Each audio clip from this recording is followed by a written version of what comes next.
অতঃপর ব্রিগেডিয়ার দুটি ওয়্যারলেস আর $10,000 প্রদান করে কিভাবে ওয়্যারলেস চালাতে হয় বুঝিয়ে দিল। তারপর আমি জিজ্ঞাসা করলাম, স্যার, তেল মোবিল কিভাবে ভরতে হয় তা তো দেখালেন না। এবারও ব্রিগেডিয়ার মৃদু হেসে বলল, এটা চালাতে তেল মোবিলের দরকার হয় না, ব্যাটারির সাহায্যে চলে। ব্যাটারি ক্ষয় হয়ে গেলে এসব ব্যাটারি এভাবে ভরে চালাবে। যাও, যেভাবে বলছি কাজ করোগে। আমরা হাসি হাসি মুখ করে সেখান থেকে গির্জায় চলে এলাম। আলোর পথ অডিও বুক চ্যানেলে আপনাকে স্বাগতম। এখনই সাবস্ক্রাইব করুন এবং ইসলামের আলোতে পথ চলুন। ওসায়েদ রং তুলির সাহায্যে ছোট বড় অনেকগুলো পোস্টার তৈরি করলেন। বিভিন্ন ভঙ্গিতে আমার কাল্পনিক ছবি অঙ্কন করেছেন। একটা অঙ্কন করেছেন ট্রেনিং সেন্টারে ট্রেনিং করাচ্ছে, একটা এঁকেছেন হামলার জন্য অস্ত্রশস্ত্রে সুসজ্জিত হয়ে কাফেলা নিয়ে এগিয়ে যাচ্ছে, অপর একটাতে হামলার কমান্ড দিচ্ছে, অন্য একটায় এবাদতে মগ্ন। এ ধরনের বেশ কিছু ছবি তৈরি করেছেন তিনি। ছবিগুলো দেখলে মনে হয় তা সত্যি। একটা ছবি আর একটা ছবির সাথে খুবই মিল, কোনো বেশ কম নেই। প্রত্যেকটা পোস্টারই বলশেভিকদের ধমকি ও হুঁশিয়ারির বাণী লিখেছে। পোস্টারগুলোর অপর পৃষ্ঠায় গাম মেখে দেয়ালে লাগানো হয়েছে। আমি খুবই আশ্চর্য হয়ে জিজ্ঞাসা করলাম, এ দ্বারা কী হবে কিছুই বুঝতে পারছি না। ওসায়েদ আমার মনের ভাব বুঝতে পেরে বললেন, হুজুর, নতিজা পরে দেখবেন। আগামীকাল আমাকে সেনা ছাউনিতে যাওয়ার অনুমতি দিন, দেখি কিছু করা যায় কিনা। আমি তাকে ইজাজত দিলাম। পরদিন প্রত্যুষে গাত্রোত্থান করে নামাজ ও নাস্তা সেরে সেনা ছাউনিতে চলে গেলেন। আমরা অধীর আগ্রহে তার আগমনের পথপানে চেয়ে রইলাম। তার চিন্তায় জীবন উষ্ঠাগত। ফিরে আসে কি আসে না তা ভেবে অস্থির। খোদার শুকর, গোধূলি লগনের সামান্য একটু আগে ওসায়েদ গির্জায় ফিরে এলেন। সন্ধ্যার নামাজ সমাপন করে ওসায়েদের সফর কাহিনী শোনার জন্য অধীর আগ্রহে বসে রইলাম। ওসায়েদ নামাজ শেষ করে বসে সফর নামাজ শোনাতে গিয়ে বললেন, ভাইজান, আমি যখন সেনা ছাউনির নিকটবর্তী হলাম তখন এক সিপাহী আমাকে লক্ষ্য করে গুলি ছুড়তে উদ্যত হলে একজন সেনা কর্মকর্তা বাধা দিয়ে বলল, সাবধান, গুলি ছোড়ো না, ওকে এদিকে আসতে দাও। আমি নির্ভয়ে ছাউনিতে প্রবেশ করলাম। উক্ত অফিসার আমার বডি চেক করে একটি বৃক্ষের নিচে নিয়ে গেল এবং এদিকে আসার কারণ জিজ্ঞাসা করল। উত্তরে আমি বললাম, স্যার, আমার বাড়ি এখান থেকে 2 মাইল দক্ষিণে মুরাদাবাদে। আমার এলাকার জনগণ প্রায় সবাই কমিউনিস্ট। এই অপরাধে আজ দীর্ঘদিন যাবৎ আমাদের উপর মুজাহিদদের নিপীড়ন চলছে। আমাদের চাল ডাল টাকা পয়সা খাসি মুরগি এমনকি শাক সবজি পর্যন্ত এরা নিয়ে যাচ্ছে। আমরা গ্রামবাসী মহা আতঙ্কে দিন যাপন করছি। 1 মাসে 5 জন কমিউনিস্ট নেতাকে দিবালোকে রাস্তায় জবাই করেছে। এদের হাত থেকে রক্ষা পাওয়ার কোনো উপায় আছে কি না তা জানার জন্য এখানে এসেছি। ওরা কোন গ্রুপের তা বলতে পারো কি? স্যার, আমরা তো এত কিছু জানি না, তবে ওদের মুখ থেকে খোবায়েবের কথা শুনেছি। তুমি কি তাকে দেখেছো? দেখব না কেন স্যার, বহুবার দেখেছি। দেখতে কেমন বলো তো শুনি? পাহাড়ি পালোয়ান, আপনার ডাবল। মনে হয় আমার হাতে 5 হাত লম্বা, অগ্নিবর্ণ চোখ, মাথা ভরা বাবরি চুল, বুক পর্যন্ত আধ পাকা দাড়ি, ইয়া বড় পাগড়ি, মাটি ছোঁয়া জুব্বা, বড় বড় গোফ। তার এক ধমকে পেশাব করে দিবেন স্যার। ওকে দেখলে মানুষ বলে মনে হয় না, আস্থা নিগ্রহ একটা। আলাপের ফাঁকে সৈন্যরা এসে চারদিকে জমা হয়েছে। একজন সৈন্য বলে উঠল, স্যার, তার কথা বিলকুল সত্য, আবদুল্লাও তাই বলেছে। অফিসার বলল, তুমি অনেক বাড়িয়ে বলছো। না স্যার, একটি শব্দও এদিক সেদিক বলিনি, আমার নিকট প্রমাণও আছে। কি প্রমাণ আছে পেশ করো। পোস্টারগুলো বের করে দেখুন স্যার, তার ছবি সম্বলিত পোস্টার। এগুলো ওরা আমাদের দেয়ালে দেয়ালে ঝুলিয়ে রাখে। আমি গোপনে তা সংগ্রহ করেছি। দেখুন কত ভয়ঙ্কর তার ছবি। তাকে জীবিত দেখলে কে ভয় না পাবে স্যার? অফিসার ছবিগুলো উল্টে পাল্টে দেখল, এরপর বলল, ছবিগুলো আমরা খতিয়ে দেখব, তুমি পরে এসে দেখা করো। স্যার, ছবিগুলো দিয়ে দিন, যেখান থেকে এনেছি সেখানেই লাগিয়ে রাখবো। না, এগুলো আমাদের কাছে থাকবে। না স্যার, তা হয় না, জীবনের ঝুঁকি নিয়ে এগুলো নিয়ে এসেছি। শুনেছিলাম তার ছবি যদি কেউ সংগ্রহ করে দিতে পারে তাকে নাকি $10,000 পুরস্কার দেবে। সে আশাই তো এনেছিলাম। এখন বুঝতে পারলাম এসব আপনাদের ভেলকিবাজি ও চালাকি। এটা যে খোবায়েবের ছবি তা কি করে বুঝি? আপনি কোনোদিন তাকে দেখেননি? যে কোনো ছবির ব্যাপারেই তো মন্তব্য করতে পারেন যে এই ছবি খুবাইবের কিনা। যারা তাকে দেখেছে এমন যদি কেউ থাকতো তবে বলতে পারতো এটা ঠিক কিনা। আচ্ছা, তুমি আজকের দিন অপেক্ষা করো, আমি এমন একজন ব্যক্তিকে আনবো যে খুবাইবকে কাছ থেকে দেখেছে। অতঃপর উজাইফের নিকট ওয়্যারলেস করে বললেন, তুমি যেখানেই থাকো না কেন বিশেষ প্রয়োজনে আমাদের ঘাঁটিতে চলে আসো। ওয়্যারলেস পাওয়ার সাথে সাথে উজাইফ সেনা ছাউনিতে চলে এলেন। তখন বিকাল 5টা। তাদের 4 চোখের মিলন হলো, কিন্তু ওরা যে একে অপরকে চেনে এমন কোনো পরিচয় দেয়নি। অফিসার পোস্টারগুলো যখন খুলছিল তখনই উজাইফ বলে উঠলেন, স্যার, এ তো খুবাইবের ছবি। এই ছবি পেলেন কোত্থেকে? দেখুন কত ভয়ঙ্কর তার চেহারা, চোখ দুটি থেকে আগুন ঠিকরে পড়ছে। উজাইফ আরও বলল, স্যার, সে সৌভাগ্যশালী কে যে এই ছবি সংগ্রহ করে $10,000 পুরস্কার পেয়েছে? টাকা এখনো দেওয়া হয়নি, এটা অফিসে জমা দিলে তা পরীক্ষা নিরীক্ষা করে দেখবে, তারপর টাকা পাবে। মহামান্য লেনিন যে ঘোষণা দিয়েছেন তা অবশ্যই পাবে, হয়তো 4-5 দিন সময় যাবে। ওসাইদ বললেন, আমি টাকা ছাড়া যাব না, 2-4 দিন থাকতে হয় এখানেই থাকবো, বাড়ি ফিরে যাব না আমি। অফিসার বলল, আরে মিয়া, তুমি বাড়ি যাও, পরে এসে টাকা নিয়ে যেও। স্যার, আমি কিছুদিন আমার গ্রামে আর ঢুকবো না। আমি যে ছবি নিয়ে এসেছি তা খোবাইব বাহিনীর কানে অবশ্যই গিয়েছে, ওরা আমাকে জ্যান্ত রাখবে না। আমি টাকাটা নিয়ে বাদাকশানে মামা বাড়ি চলে যাব। অফিসার একটু চিন্তা করে বলল, আচ্ছা ঠিক আছে, দেখি কি করা যায়। পরদিন ছবিসহ এক সেনাধ্যক্ষকে পাঠিয়ে দিল সামরিক গোয়েন্দা হেডকোয়ার্টারে। গোয়েন্দারা ছবি পেয়ে খুবই আনন্দিত। এবার ছবি দেখে দেখে খোবাইবকে পাকড়াও করে $30 লক্ষ হাতিয়ে নেবে। অতঃপর গোয়েন্দা অফিস থেকে $10,000 দিয়ে দিল। সেনাধ্যক্ষ ফিরে এসে ওসায়েদকে $9,000 প্রদান করে বলল, $1,000 খরচ হয়েছে, তা রেখে দিলাম। অতঃপর দুজনে দু রাস্তা দিয়ে বেরিয়ে গেল যেন কেউ কাউকে চেনেই না। দুদিন পর ওসায়েদ আবার সেনা ছাউনিতে গিয়ে অফিসারকে বললেন, স্যার, আমি জাতির বহুত বড় খেদমত করেছি, খোবাইবের ছবি সংগ্রহ করে দিয়েছি। আমার মাধ্যমে যে ছবিগুলো পেয়েছেন তার একটা সার্টিফিকেট আমাকে দিবেন না? অফিসার বলল, তুমি বড়ই ভেজাল মানুষ, বারবার বিরক্ত করতে এসো। এই বলে নিজের প্যাডে একটি সত্যায়নপত্র লিখে দিল। ওসায়েদ খুশি খুশি ভাব নিয়ে গির্জায় চলে এলেন। এবার আমি বুঝতে পারলাম ওসায়েদের চালাকি। আমরা প্রতিটি গ্রাম মহল্লায় ঘুরে ঘুরে জেহাদের দাওয়াত দিতে লাগলাম। এতে 8-10 জন যুবক আমাদের ডাকে সাড়া দিল। আমরা তাদেরকে গির্জায় এনে প্রশিক্ষণ দিতে লাগলাম। এবার মুসলিম ছেলেদের সাথে খ্রিস্টান ছেলেদের আন্তরিকতা সৃষ্টি হতে লাগলো। প্রশিক্ষণের ফাঁকে ফাঁকে জেহাদের প্রয়োজনীয়তা, ফাজায়েল, মাসাইল ও চমকপ্রদ ঘটনাবলী এবং হজরত সাহাবে একরাম আজমাইনদের জিহাদের ইতিহাস সুন্দর করে বুঝাতে লাগলাম। শারীরিক প্রশিক্ষণের সাথে সাথে মানসিক প্রশিক্ষণও সমান তারে চলছে। সকলে আনন্দিত, উৎফুল্ল। জিহাদ করে শহীদ হওয়ার তীব্র অনুভূতি তাদের হৃদয়ে দোল খাচ্ছে। একবার ফাদার জোহন ও কয়েকজন পাদ্রী এলেন প্রশিক্ষণ দেখতে। আমি 20 জন ছেলেকে 2 দলে বিভক্ত করে মহড়া দেখালাম। উভয় দলের যুদ্ধ এমন সুন্দর দেখাচ্ছিল যে দর্শকরা চোখের পলক ফেলতেও রাজি ছিল না। উক্ত মহড়ায় মেরি সহ আরও কয়েকজন সহচারী ছিল। মহড়া দেখে সবাই আত্মহারা। রাহেবা মিস মেরি গমেজ খুশিতে আত্মহারা হয়ে বলল, মুসাফির ভাই, আপনার বাহিনীকে সুসজ্জিত ও শক্তিশালী করতে যত অর্থের প্রয়োজন হয় সব আমি বহন করব।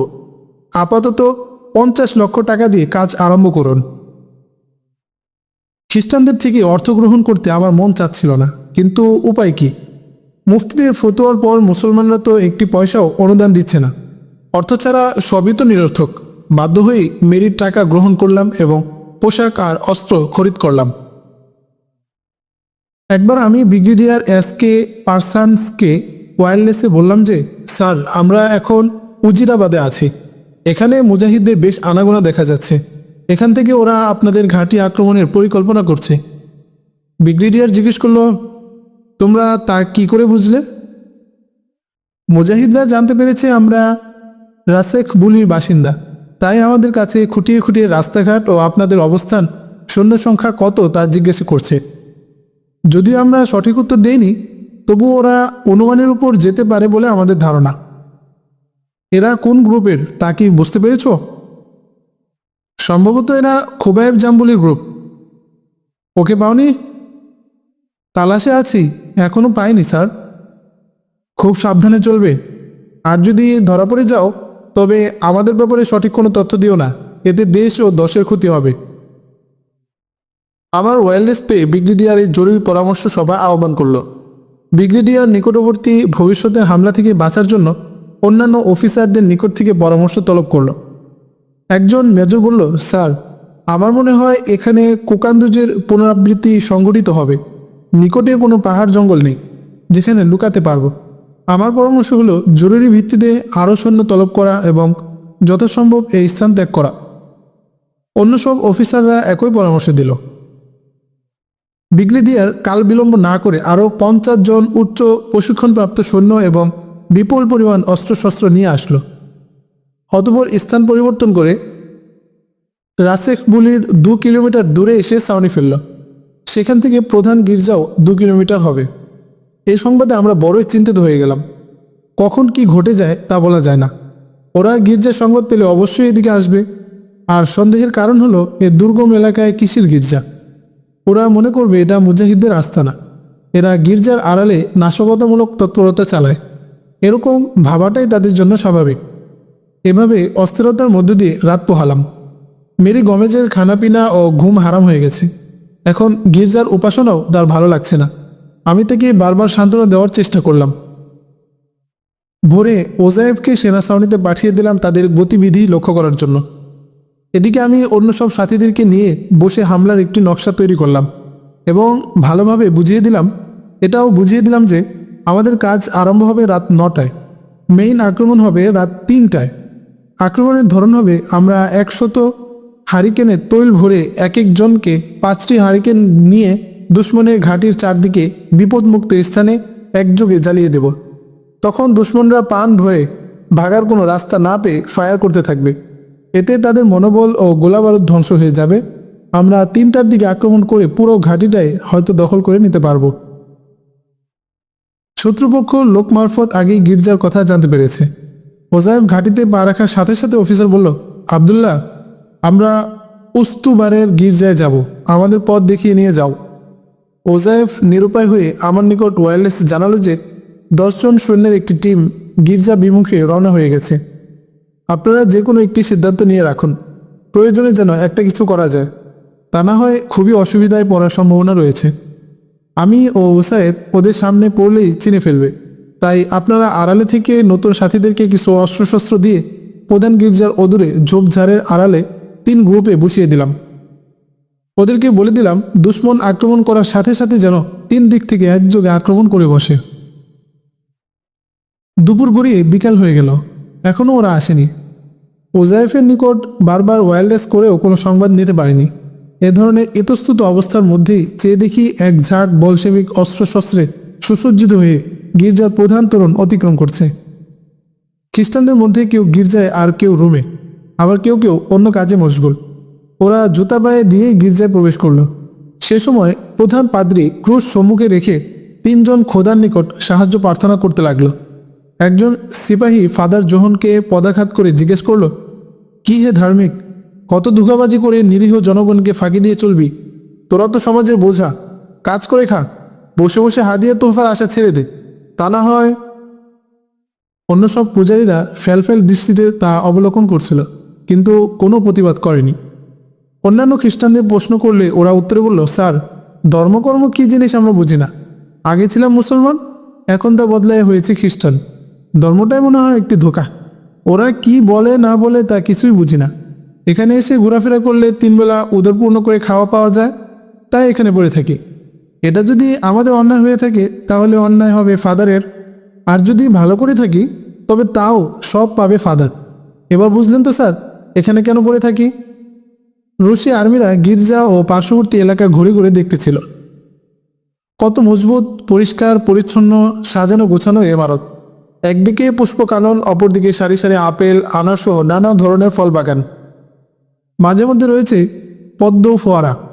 কত চমৎকার ও মনোরম পরিবেশ। এর একটু উত্তর দিক থেকে আরম্ভ হয়েছে জাবালার গিরিপথ ও কোকান্দুজের বনভূমি। এলাকাটা দুর্গম হলেও লোকের আনাগোনা কম নয়। গির্জাকে কেন্দ্র করে হয়তো লোকজন যাওয়া আসা করে। গির্জার অদূরে রয়েছে বিশাল লাইব্রেরি, ধর্মীয় পুস্তকে ঠাসা। এরই একটু দূরে রয়েছে নান ও রাহেবাদের বাসভবন। আর্মিরা সেখানে গিয়ে থমকে দাঁড়ালো। কি অপরূপ ইন্দ্রনিভানন, অসূর্য স্পর্শা, গৌরবর্ণের গাভুর গাভুর রাজকুমারী, নয়ন মন কেড়ে নেওয়া অপূর্ব সুন্দরী। তাদের ব্যাপারে জানতে চাইলে ফাদার বললেন, এসব মেয়েরা আমাদের রাহেবা।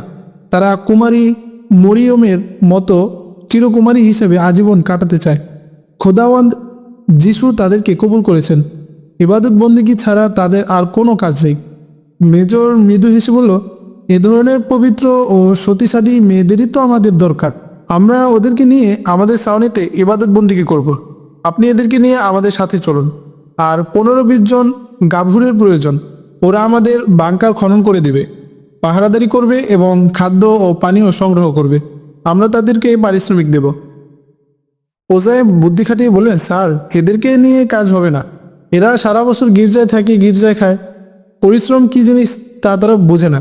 আপনার অনুমতি হলে আগামীকাল 20 জন তরুণ নিয়ে আপনাদের ওখানে যাব। তাদের দ্বারা সব ধরনের কাজ করিয়ে নিতে পারবেন। এমনকি ঘাঁটিতে আক্রমণ হলে ওদেরকে প্রথম সারিতে পাবেন। ওরা জীবন দিয়ে আপনাদের হেফাজত করার চেষ্টা করবে। মেজর ওজায়েফের কথা শুনে খুব খুশি হলো এবং বলল, ধন্যবাদ আবদুল্লাহ। আগামীকাল তোমার নির্বাচিত লোকজন নিয়ে যাবে। আর মেয়েদের ব্যাপারে কি করবে? মেয়েদের সেখানে নিয়ে ঝামেলা বাড়ানোর দরকার নেই। মনোরঞ্জন ছাড়া তো তাদের অন্য কোনো কাজ নেই। সেখানে নিত্য নতুন হামলার সম্ভাবনা রয়েছে। আপনারা প্রতিদিন 10-12 জন করে এখানে চলে আসবেন। যে কয়েক ঘন্টা ইচ্ছা সে কয়েক ঘন্টা আনন্দ ফুর্তি করে চলে যাবেন। তাতে কেউ বাধা দেবে না। অশান্ত পরিবেশে তাদেরকে নিয়ে শান্তি পাবেন না। আবদুল্লাহ, তোমার পরামর্শ যথার্থ, কিন্তু মনে রেখো, এর ব্যতিক্রম হলে কিন্তু পরিণাম দাঁড়াবে এর উল্টো। এখনো সময় আছে, ভালোভাবে চিন্তা করে নাও। স্যার, আমি চিন্তা ছাড়া কোনো কথা বলি না। হতে পারি মূর্খ, গ্রাম্য, কিন্তু বুদ্ধি আমার পাকা। অপকার হবে এমন কোনো পরামর্শ কাউকে দিইনি। ধন্যবাদ। আজকের মতো আমরা চলে যাচ্ছি। সন্ধ্যা ঘনিয়ে আসছে। কাল তোমার ওয়াদা পুরা করবে কিন্তু, না হয়? জি স্যার, যা বলছি আমাকে সেরকমই পাবেন। অতঃপর আর্মিরা আস্তে আস্তে সেনা ছাউনির দিকে চলে গেল। আমরা রাত্রে বসে অসভ্য বলশেবিকদের আচার আচরণ নিয়ে সলা পরামর্শ করলাম। ভোরে 20 জন মুজাহিদ দিয়ে উজাইবকে পাঠিয়ে দিলাম সেনা ছাউনিতে। এদেরকে পেয়ে আর্মিরা খুব খুশি হলো। তাদেরকে বাংকার খননের কাজে লাগিয়ে দিল। মেজর দাঁড়িয়ে দাঁড়িয়ে বাংকারের ডিজাইন দেখাচ্ছে। কত ফুট গর্ত, কত ফুট চওড়া, তার দিক নির্দেশনা দিচ্ছে। এরা নিরলসভাবে কাজ করে যাচ্ছে। তাদের কাজের মন মানসিকতা দেখে আর্মিরা খুবই খুশি। সারাদিন একটানা কাজ করলো। রাত্রে লাঠি দিয়ে তাদেরকে পাহারাদারির কাজে লাগিয়ে দিল। এরা পালাক্রমে সারা রাত পাহারাদারি করলো। রাত্রে আর্মিদের মধ্যে রাহেবাদের নিয়ে কানাঘুষা চলছিল। যারা গির্জায় গিয়েছিল তারাই একে অপরকে জানিয়ে দিল গির্জার সুন্দরী মেয়েদের কথা। এই সংবাদে আর্মিরা ক্ষুধার্ত কুকুরের মতো অস্থির হয়ে গেল। এদের মন এখনই ছুটে গেছে গির্জার রাহেবাদের বাসভবনে। একমতো অস্থিরতার মধ্যে দিয়ে তারা রাতের সময়টুকু পার করল। সেনা অফিসার উজাইফের নিকট ওয়্যারলেসে কথা বলল যে চিত্তরঞ্জনের জন্য কখন কতজন সৈন্য আসবে তা যেন যথাযথভাবে জানানো হয়। ওজাইফ বললেন, স্যার, সব তো একসাথে আসা যাবে না, তাই সকালে 5 জন আর বিকেলে 5 জন পাঠান। না, 10 জন করে পাঠানো হবে। প্রথমে আসবে অফিসার পদবীর 10 জন, তারপর 10 জন করে সিপাহীরা আসবে। আচ্ছা স্যার, ঠিক আছে। আপনারা 11টার দিকে গির্জায় উপস্থিত হবেন। আমি সব ঠিকঠাক করে রাখব। তুমি এসে আমাদেরকে নিয়ে যেও। স্যার, আমি আপনাদের আপ্যায়নের ইন্তজামে ব্যস্ত। আমার দেয়া 20 জন সাথী থেকে কোনো একজনকে নিয়ে আসলেই হবে। ধন্যবাদ, আমরা তাই করব। ঠিক আছে। অফিসারের সংবাদ পেয়ে আমরা তাদের আপ্যায়নের জন্য ফলমূল, পানীয় ও মদের ব্যবস্থা করলাম। পেপসি ও মদের বোতলে 2-3 দানা করে বিষ ঢুকালাম। বেলা 11টার মধ্যেই আর্মি অফিসার সহ 10 জন সৈন্য গির্জায় এসে হাজির হলো। আমি বেছে বেছে 10 জন সুন্দরী রাহেবাকে তাদের করণীয় কি তা বুঝিয়ে দিলাম। রাহেবাদের হলরুমে সোফায় বসানো হলো। রাহেবারা মনোহরী সাজে সুসজ্জিত হয়ে শরীরে সুগন্ধি মেখে তাদের সামনে এসে অভিবাদনপূর্বক হাল পুরস্তি করল। তারপর ফল ফ্রুট পরিবেশন করলো। ওরা মনের আনন্দে উদর পূর্ণ করতে লাগলো। সকলের সামনেই 1 গ্লাস করে পেপসি ও 1 গ্লাস করে মদ রাখা হলো। সবাই ইচ্ছে মতো কয়েক ঢুকে সব পান করে নিল। ব্রিগেডিয়ার এসকে পার্সন্স ছাড়া সবাইকে এক ধরনের পানীয় পান করানো হলো। কিছুক্ষণের মধ্যেই ওরা চিরনিদ্রায় চলে গেল। কেউ সোফায় আর কেউ মেঝেতে এলোপাতাড়িভাবে পড়ে রইল। আমি তাদের অস্ত্রগুলোর হেফাজতের জন্য রাহেবাদেরকে নির্দেশ দিলাম। রাহেবারা অস্ত্রগুলো তুলে এনে অন্য একটি রুমে রেখে দিল। ব্রিগেডিয়ার কিংকর্তব্য বিমূঢ় হয়ে ডাগর দুটি আঁখি মেলে ফেলফেল দৃষ্টিতে তাকিয়ে দেখছিল। কি থেকে কি হয়ে গেল তা কিচ্ছুই বুঝতে পারেনি। চোখের সম্মুখে 9 জন সেনা অফিসারের নারীর খাহেশ চিরতরে মিটে গেল। এবার আমি ব্রিগেডিয়ার সাহেবকে বললাম, স্যার, আপনি আরও 10 জনকে একসাথে আসার জন্য ওয়্যারলেসে বলে দিন। তারা যেন 2টোর মধ্যে এসে পৌঁছে। তাদের ইন্তজামও করে রেখেছি। অফিসার নিরুপায় হয়ে ওয়্যারলেসে 10 জনকে আহ্বান করল। ওরা বেলা 2 ঘটিকায় এসে হাজির হলো। এদেরকে অন্য একটি রুমে বসিয়ে আপ্যায়ন করা হলো। তারপর বিকেলেও আসলো 10 জন। সন্ধ্যার আগেই 39 জন আর্মিকে নারীর ইজ্জত হরণের মজা চকিয়ে জাহান্নামে প্রেরণ করা হলো। পরদিন ব্রিগেডিয়ার দ্বারা ওয়্যারলেস করিয়ে ক্যাম্পে বলে দেওয়া হলো, আমরা আরও 3 দিন এখানে অবস্থান করব। তোমরা যদি ইচ্ছে করো তবে 5 জন করে আসতে পারো। ওয়্যারলেস পেয়ে 5 জন সিপাহী গির্জার উদ্দেশ্যে রওনা হলো। আমি ওসায়েদকে নিয়ে অস্ত্রসহ বনের ভিতর অ্যাম্বুশ লাগালাম।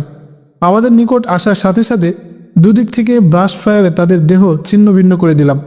এভাবে 15 জনকে হত্যা করলাম। আমাদের ফায়ারের শব্দ পেয়ে সেনা ছাউনিতে আতঙ্ক ছড়িয়ে পড়ল যে যারা গির্জায় গিয়েছে কেউ আর জীবিত নেই। সবাই খুবাইব বাহিনী কর্তৃক নিহত হয়েছে। কেউ কেউ বলছিল, আমি তুমুল গোলাগুলির আওয়াজ শুনেছি। ক্যাম্প থেকে বারবার ব্রিগেডিয়ারের সাথে যোগাযোগ করার চেষ্টা করে ব্যর্থ হচ্ছে। ওরা সন্দেহ করে আমাদের 10 সাথীকে গ্রেফতার করেছে আর বাকি 10 জন পালিয়ে আসতে সক্ষম হয়েছে। এই সংবাদ আমাদের নিকট পৌঁছল রাত 9টায়। আমরা সাথে সাথে রণসাজে সুসজ্জিত হয়ে বিপুল পরিমাণ গোলাবারুদ নিয়ে রাত 2টায় ক্যাম্পে আক্রমণ করে বসলাম। আমাদের পালিয়ে আসা 10 সাথীর জানা ছিল বন্দীদের কোথায় রেখেছে, কোনো বাংকারে কতজন থাকে ইত্যাদি ইত্যাদি। সেই হিসেবে আমরা আক্রমণ করলাম। ওরাও মরিয়া হয়ে আমাদের দিকে গোলা বর্ষণ করতে লাগলো। রাত পোহানোর আগ পর্যন্ত একটানা ফায়ার চলছিল। সকালে উভয় পক্ষের ফায়ার থেমে গেল। এর মধ্যে বন্দীরা অক্ষত অবস্থায় বন্দিশালা থেকে বেরিয়ে আসলো। কিছুক্ষণ পর একজন সৈনিক সাদা নিশান উড়িয়ে শান্তির প্রস্তাব নিয়ে এগিয়ে আসলে আমরা তাকে স্বাগত জানালাম। উভয় পক্ষের মত বিনিময় হলো এবং কয়েকটি শর্তের উপর যুদ্ধবিরতির স্বাক্ষর হলো।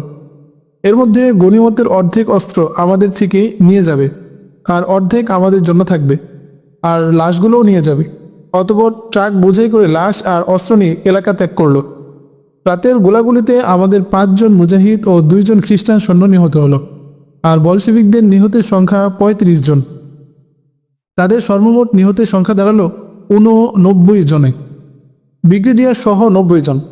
আমাদের হাতে এই এলাকায় যে মার খেয়েছে জিন্দিগিতে তা ভুলবে না। এই এলাকায় আগামী 6 মাসের মধ্যে কোনো সৈন্য পাঠাবে না তা নিশ্চিত। আমরা শহীদদের লাশ দাফন করে গির্জায় ফিরে এলাম।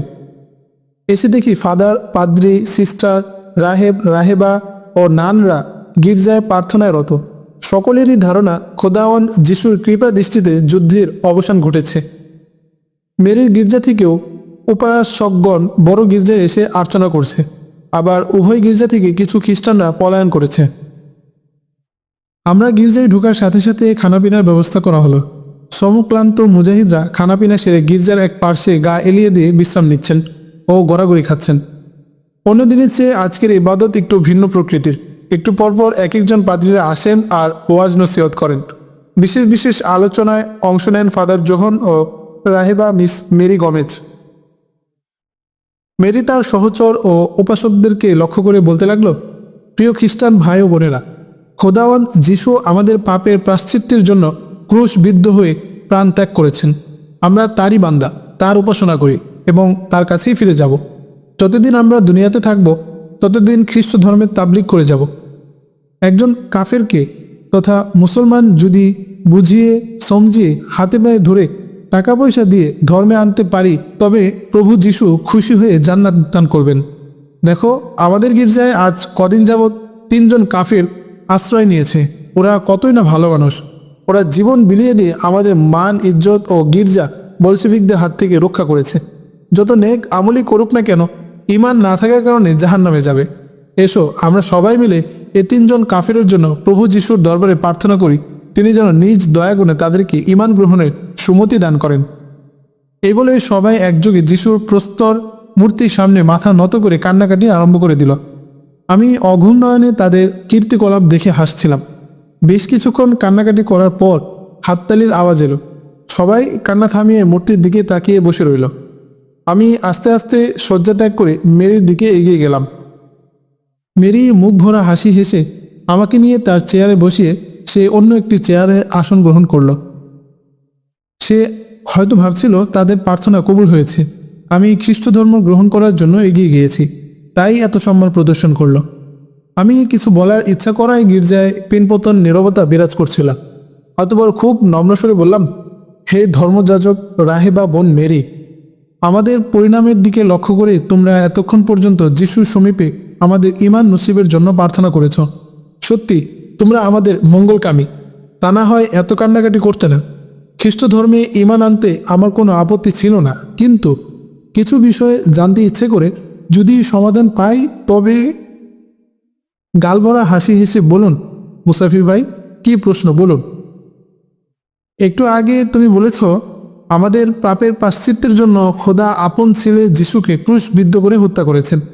এখানে প্রশ্ন হলো, পাপ করলো আদম আর শাস্তি ভোগ করলো খোদার পুত্র ছোট খোদা? এটা কি করে হয়? তিনি তো পারতেন অন্য কোনো মানুষকে ক্রুশবিদ্ধ করে পাপের প্রায়শ্চিত্ত করাতে, বা নিজের সন্তানকে জীবিত রেখে নিজ দয়াগুণে মাফ করে দিতে, অথবা এমন একটি নেক আমল বাতিয়ে দিতে যা আমল করলে পাপ মাফ হয়ে যেত।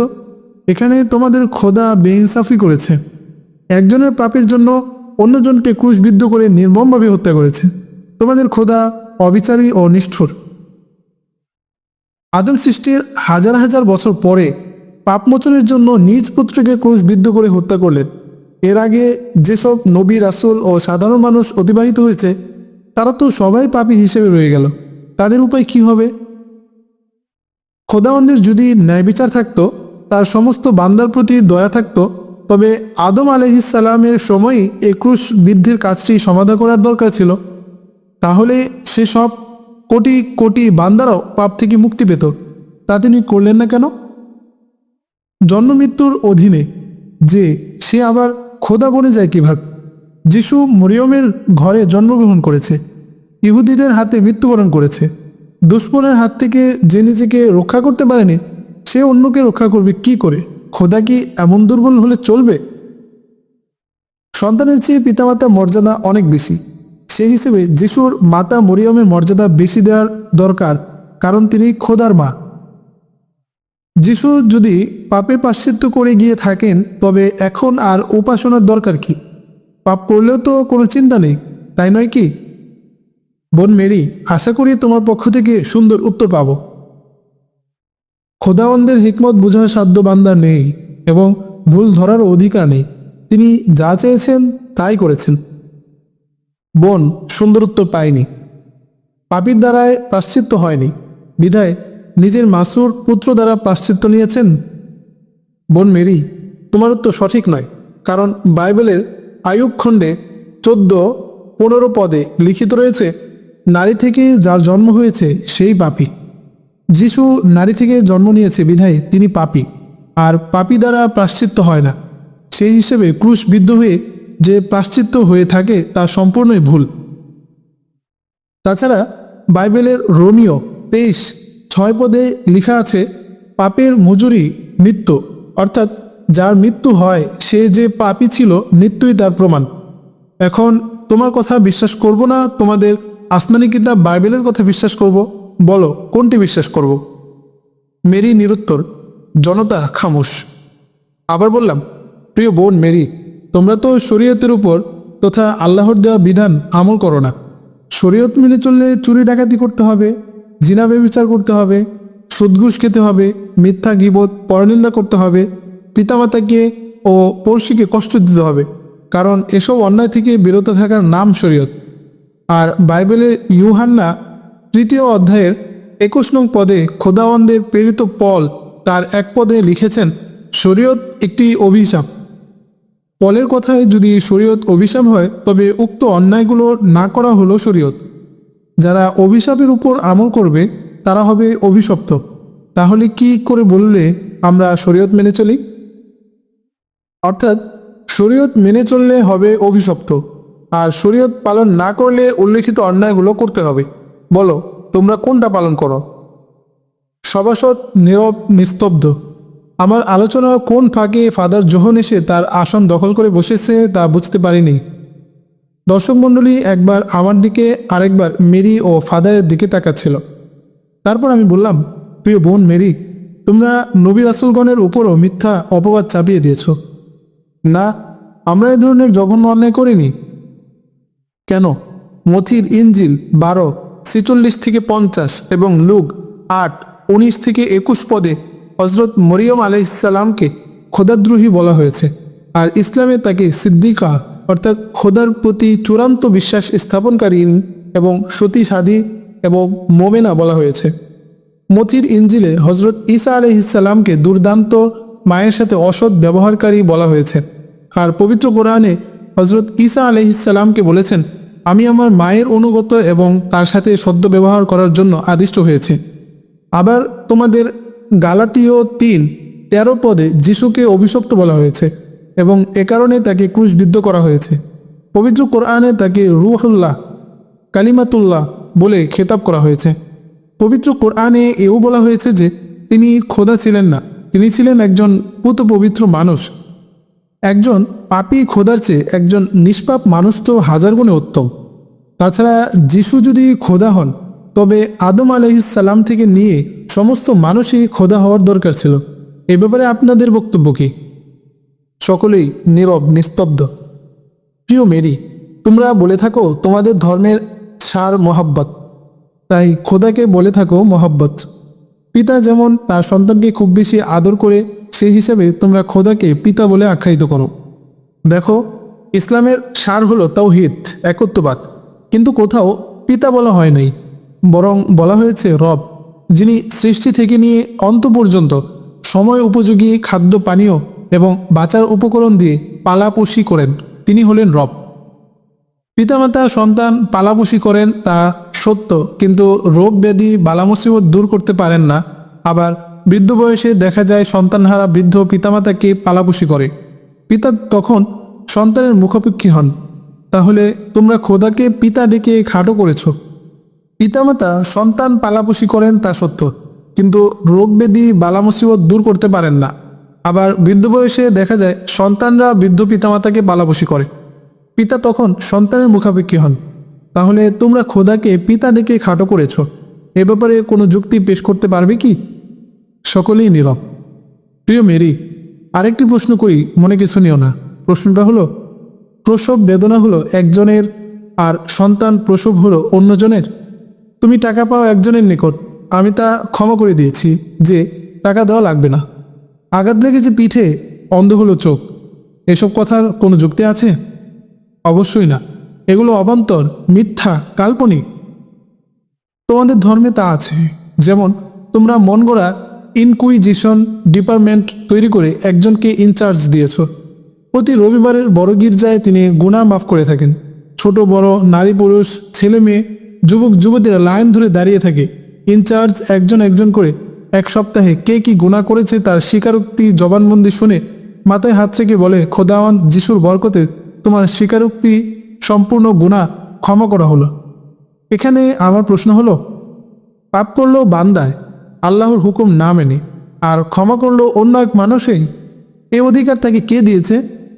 আমাদের গুনাহ হয়ে গেলে আমরা চুপি চুপি আল্লাহর নিকট কান্নাকাটি করে ক্ষমা প্রার্থনা করি, তিনি ক্ষমা করে দেন। আমি যে পাপ করেছি তা অন্য কেউ জানলো না এবং পাপী হিসাবে আমাকে তিরস্কারও করলো না। আর তোমরা সারা সপ্তাহে কে কি অপকর্ম করেছো তা সবাই জানে, অতঃপর পাপ করারও আগ্রহ পয়দা হয়। ইনচার্জ বললেই পাপ ক্ষমা করে দেওয়া হয়। ছি, কত নোংরামি! পাদ্রীগণ হলেন পিতরের স্থলাভিষিক্ত। পিতর হল যিশুর প্রধান শিষ্য ও ইনজিলের সংকলক, তাই পাদ্রীগণ পাপ ক্ষমা করার অধিকার রাখেন। পিতর ছিল 1 নম্বর ইতর, কারণ শত্রুগণ যখন যিশুকে গ্রেফতার করতে চাইল তখন সে শত্রুর দলের ভিতর প্রবেশ করে এই বিশুদ্ধ মিথ্যা কথাটি বলে দিল যে আমি যিশুকে চিনি না। শত্রুগণ যখন তাকে চিনে ফেলল এবং পাকড়াও করতে উদ্যত হলো, তখন 3 বার যিশুকে অভিসম্পাত করেছিল। যে খোদাবন্তকে গালি দেয় এবং খোদার বিরুদ্ধে মিথ্যা সাক্ষ্য দেয়, সেই ইতর ছাড়া কি হতে পারে? বাইবেল মার্ক 14:68 থেকে 71, যোহন 18:17 থেকে 27 পদ, বাইবেল মথি 26:70 থেকে 75, লোক 22:57 থেকে 61 পদ। তাই যদি হয়ে থাকে, তাহলে এই লম্পট পিতর কি করে অন্যের পাপ ক্ষমা করে? এই চৌকিদারি কোথায় পেল সে? সকলেই একদম নিরুত্তর। আমি আরও বললাম, বোন মেরি, তোমাদের গ্রন্থের যেসব স্থানে পুত পবিত্র নবী রাসূলগণের বিরুদ্ধে গালি ও মিথ্যা অপবাদ দিয়েছে, সেসব স্থান উল্লেখ করে দিচ্ছি। দয়া করে তা পাঠ করে দেখে নিও।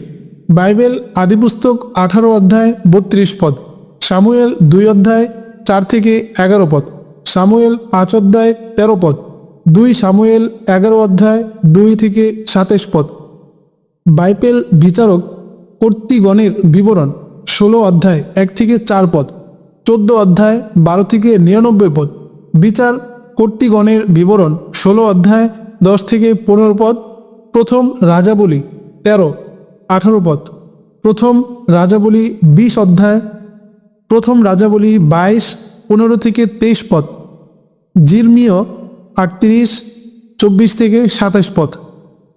উপস্থিত সভ্যগণের পক্ষ থেকে কোনো সারা শব্দ না পেয়ে জিজ্ঞাসা করলাম, প্রিয় বন্ধুরা, আমার আলোচনায় মনে হয় তোমরা রাগ করছো, তাই এখানে আলোচনার সমাপ্তি টানতে চাই। এতটুকু বলার সাথে সাথে সমবেত কণ্ঠে বলুন, বলুন, আরও বলুন, আমরা শুনতে চাই। অতঃপর আমি আবার বলতে লাগলাম, হে আমার খ্রিস্টান বন্ধুরা, আজ আমি পরিষ্কার ভাষায় জিজ্ঞেস করতে চাই, আপনারা যদি খ্রিস্ট ধর্মে বিশ্বাসী হয়ে থাকেন, তবে 6টি মুজিজা থেকে যে কোনো 2-1টি মুজিজা দেখান, তাহলে বিশ্বাস করব আপনারা সত্যি খ্রিস্টান। তা না হয় আপনাদেরকে খ্রিস্ট ধর্মের মিথ্যা দাবিদার হিসেবে সাব্যস্ত করব।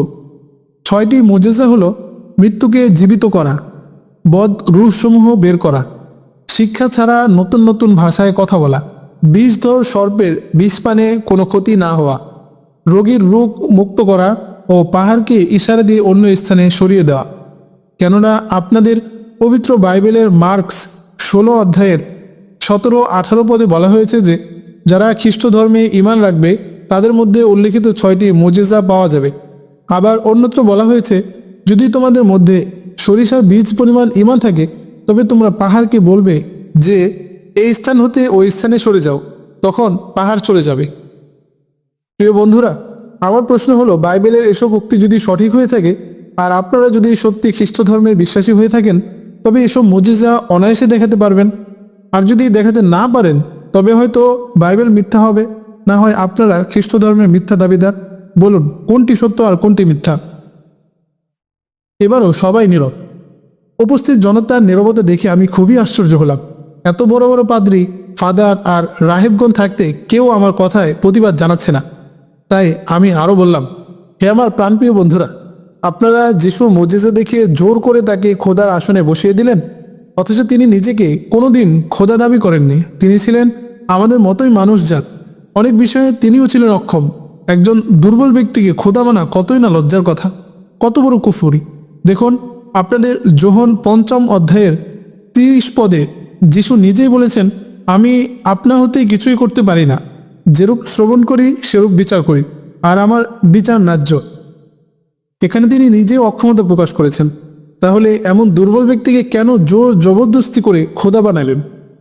যোহন পুস্তকের 6 অধ্যায়ের 38 পদে তিনি আরও বলেন, আমি আকাশ থেকে অবতরণ করেছি, এজন্য নয় যে আপন খুশি মতো কাজ করব, বরং এজন্য যে আপন প্রেরকের খুশি মতো কাজ করব।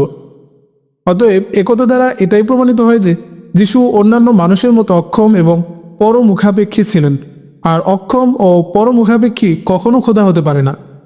আমি আরও বললাম, আপনাদের ধর্মে আরও একটি বিষয় এমন আছে যা মানব প্রকৃতির বিরোধী। মানব তদনুযায়ী চলতে অক্ষম, যেমন আজীবন বৈবাহিক বন্ধন থেকে বিমুখ। মানুষকে আল্লাহ তাআলা যৌবন দান করেছেন এবং যৌবনের উন্মাদনা হ্রাস করার জন্য বৈধ পন্থাও বাতিয়ে দিয়েছেন। যৌবনের পাগলামিতে মানুষ হিতাহিত জ্ঞান হারিয়ে জঘন্য পাপে লিপ্ত হয়। তাই বিবাহ প্রথা বাতলিয়ে দিয়েছেন। দুনিয়াতে মানুষ আগমনের রাস্তা এটাই। আপনারা স্বেচ্ছায় বিবাহসাদী বাদ দিয়ে সংসার ত্যাগী হয়ে যান, তখন রাহেব বা নাম ধারণ করে গির্জায় থাকেন। এসব সংসার ত্যাগী যুবক রাহেব ও রাহেবাগণ যখন একত্রে উঠা বসা করেন, আর যা সংগঠিত হয় তা কার অজানা আছে? এখানে এমন কোনো রাহেব আছেন যিনি কুমারী নারীকে ধর্ষণ করেননি? যদি থাকেন তবে হাত তুলে পরিচয় দিন। উক্ত মজলিসে কোনো একটি হাত ওঠেনি। অতঃপর আমি আর সামনে না বেড়ে বললাম, জনাব পাদ্রী মহোদয়গণ, আমার এসব জিজ্ঞাসার জবাব আশা করি আপনাদের থেকে পাবো। সে আশা রেখে আজকের আলোচনার সমাপ্তি টানলাম। এতটুকু বলে আমি চেয়ার ছেড়ে অন্য সব খ্রিস্টানদের সারিতে এসে বসলাম।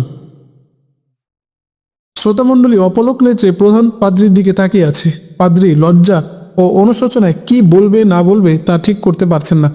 তিনি একটু আমতা আমতা করে গলা খাঁকড়িয়ে বললেন, প্রাণাধিক মুসাফির মিয়া, তোমার উপর খোদাওয়ান যিশুর রহমত বর্ষিত হোক। তার কৃপা দৃষ্টিতে জ্ঞানের দ্বার উন্মুক্ত হোক, তার ভেদ বোঝার তৌফিক দান করুক। প্রিয় বৎস, তুমি যেসব প্রশ্ন পবিত্র বাইবেল থেকে করেছ তা সবই সত্য। এক একটি প্রশ্ন বুঝতে হলে যুগ যুগ সাধনা করতে হয়। খোদাওয়ানদের ভেদ এত সহজে বোঝা যায় না। আশা করি তুমি খ্রিস্ট ধর্ম গ্রহণ করে চরম সাধনায় আত্মনিয়োগ করবে। তারপর তোমার এলেমের রুদ্ধদ্বার খুলে যাবে, তখন সব কিছুই বুঝতে পারবে। পাদ্রী সাহেবের কথা শুনে স্থির থাকতে পারলাম না। তৎক্ষণাৎ উঠে দাঁড়িয়ে বললাম, আপনারা এত বৎসর সাধনা করে কি কিছু বুঝেছেন? আপনারা সাধনা করে যা বুঝেছেন আর আমি সাধনা ছাড়াই তার চেয়ে বেশি বুঝি? অযথা কথা বাড়িয়ে লাভ নেই। আপনাদের যদি হিম্মত থাকে তবে আমার ধর্মের সরিষা পরিমাণ ভুল ধরে দিন। আমার ধর্ম নিয়ে কোনো প্রশ্ন থাকলে করুন, বিলম্ব না করে এখনই সমাধান দিয়ে দেব। এসব প্রশ্নের উত্তর সংগ্রহ করে খ্রিস্ট ধর্মের তাবলিগ করুন, এতে কোনো আপত্তি নেই। ধর্মের নামে ধোঁকাবাজি ছেড়ে সত্য ধর্ম ইসলাম গ্রহণ করুন, এতে দুনিয়া ও আখিরাতে শান্তি পাবেন। এতটুকু বলে আমি শয্যা গ্রহণ করলাম।